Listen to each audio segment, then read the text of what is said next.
আসসালামু আলাইকুম। শবে বরাতের কয় রেকাত নামাজ পড়তে হবে ও কোন সূরা দিয়ে পড়তে হবে, কিভাবে নামাজের নিয়ত করতে হবে, কয়টি রোজা রাখতে হবে, শবে বরাতের নামাজের পর কোন দোয়াগুলো পড়তে হবে, সে সম্পর্কিত বিস্তারিত তথ্য তুলে ধরবো এই ভিডিওতে ইনশাআল্লাহ। তাই ভিডিওটি না টেনে শেষ পর্যন্ত দেখুন, উপকৃত হবেন। শবে বরাতের নামাজ কত রাকাত?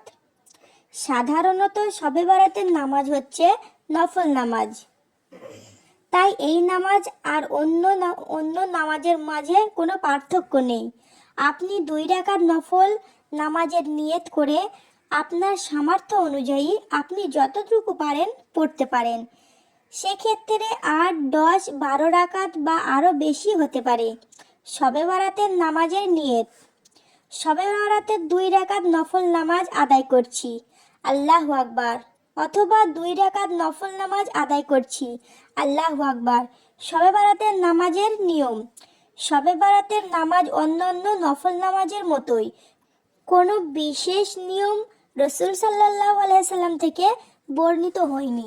তাই স্বাভাবিক নিয়মে 2 রাকাত করে নামাজ পড়তে হবে। প্রতি রাকাতের নির্দিষ্ট সংখ্যক বার সূরা ইখলাস পড়তে হবে এমন কোনো নিয়ম নেই, যে কোনো সূরা পড়া যাবে। আমাদের উচিত অর্থ বুঝে নামাজ পড়া, দীর্ঘ রুকু করা, সেজদাকে দীর্ঘ করা, দোয়া ইস্তিগফার করা, ঘুমাবার দরকার হলে ঘুমানো। এমন যেন না হয় সারা রাতের নফল ইবাদতের ক্লান্তিতে ফজরের ফরজ নামাজ ছুটে যায়। শবে বরাতের রোজা কয়টি? শবে বরাতের পরের দিন একটি নফল রোজা রাখা সুন্নত, যা আপনাকে শবে বরাতের পরের দিন রাখতে হবে, অর্থাৎ যে রাতে ইবাদত করবেন সেই রাতেই সেহরি খাবেন। তবে আরবি মাসে 13, 14 ও 15 তারিখে রোজা রাখা সুন্নাহ হিসেবে প্রমাণিত। শাবান মাসে রাসূল সাল্লাল্লাহু আলাইহি সাল্লাম অধিক রোজা রাখতেন, তাই 3 দিন রোজা রাখা উত্তম। শবে বরাতের রাতের দোয়া: শবে বরাতের নামাজের পর যে কোনো দোয়া করা যেতে পারে, বিশেষ করে আল্লাহর কাছে ক্ষমা চাওয়া ও রিজিক বৃদ্ধির জন্য দোয়া করা উত্তম। এর সাথে এই দোয়াটিও পড়তে পারেন: আল্লাহুম্মা গফিরলি জামবি ও আসসিরলি ফি দারি ও বারিকলি ফি রিজকি।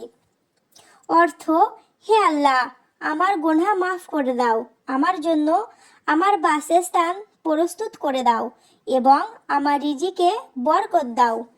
বেতের নামাজের পর শবে বরাতের নামাজ পড়া যাবে কি?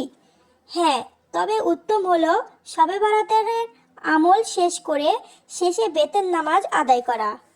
সতর্কতা: শবে বরাতের নফল ইবাদত করতে গিয়ে ফরজ নামাজ যেন ছুটে না যায়। শবে বরাতের এই বরকতময় রাতে ইবাদতের মাধ্যমে আল্লাহর সন্তুষ্টি অর্জন করার চেষ্টা করুন। আল্লাহ তাআলা আমাদের সবাইকে শবে বরাতের রাতে পরিপূর্ণ বরকত দান করুন।